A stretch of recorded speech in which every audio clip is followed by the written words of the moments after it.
The Battle of Little Bighorn, fought on June 25th, 1876, near the Little Bighorn River in Montana Territory, pitted Federal troops led by Lieutenant Colonel George Armstrong Custer against a band of Lakota Sioux and Cheyenne warriors.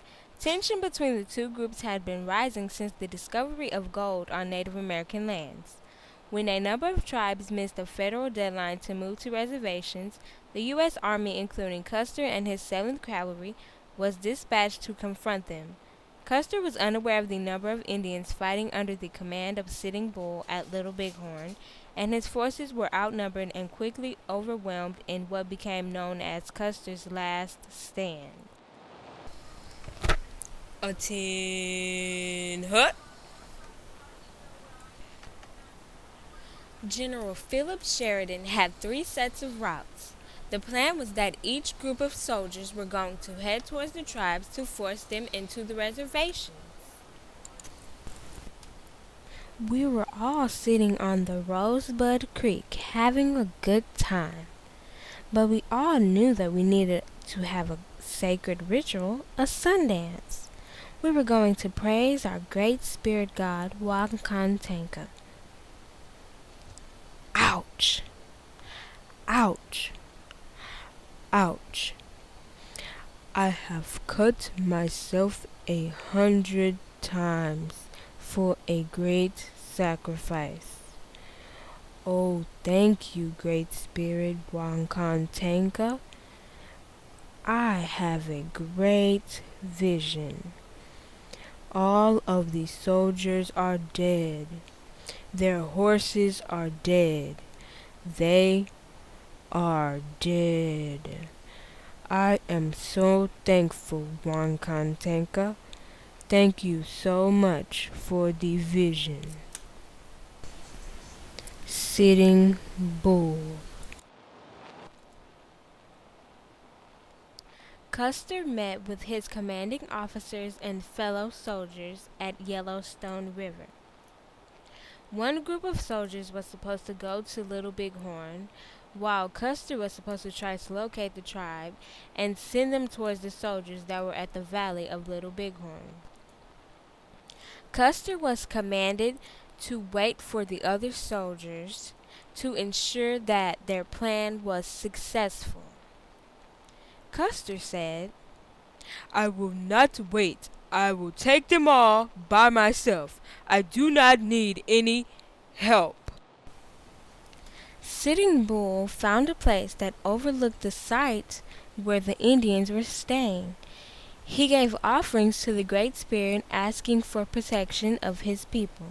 He gave the Great Spirit a pipe and named multiple places where he wanted the Great Spirit to watch over. Custer believed that the Indians saw him already, so he thought the best idea was to attack immediately. "Please, sir, I'm tired. Let's sleep for now. We'll get them later." "No, we have to get them now. They will get away." "Pew, pew, everybody's gonna die." Custer sent a group of soldiers to Little Bighorn to battle with the Indians. Custer told the general that he would back them up, but he did not. That group of soldiers was overwhelmed and had to back out of the battle. The Indians won that battle.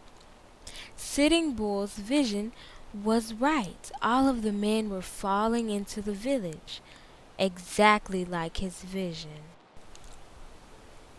By the end of the battle, Custer still did not show up to support the men.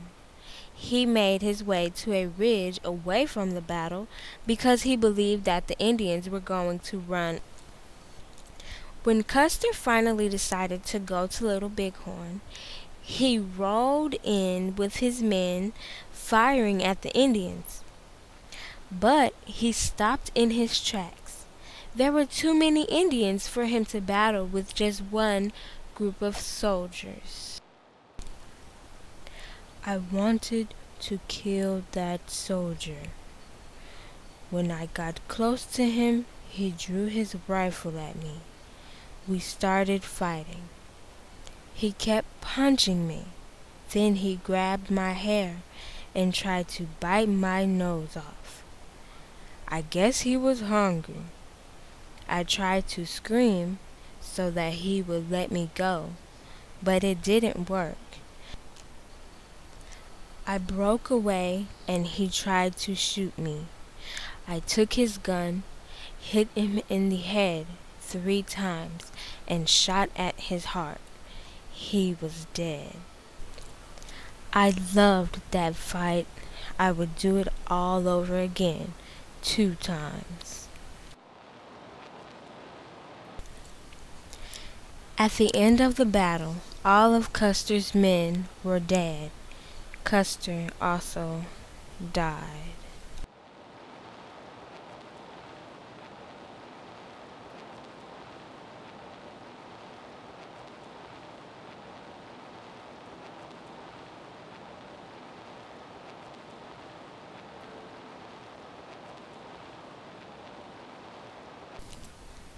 All of the Indians were forced to surrender. Even Indians who weren't involved were punished. The military confiscated all of their land.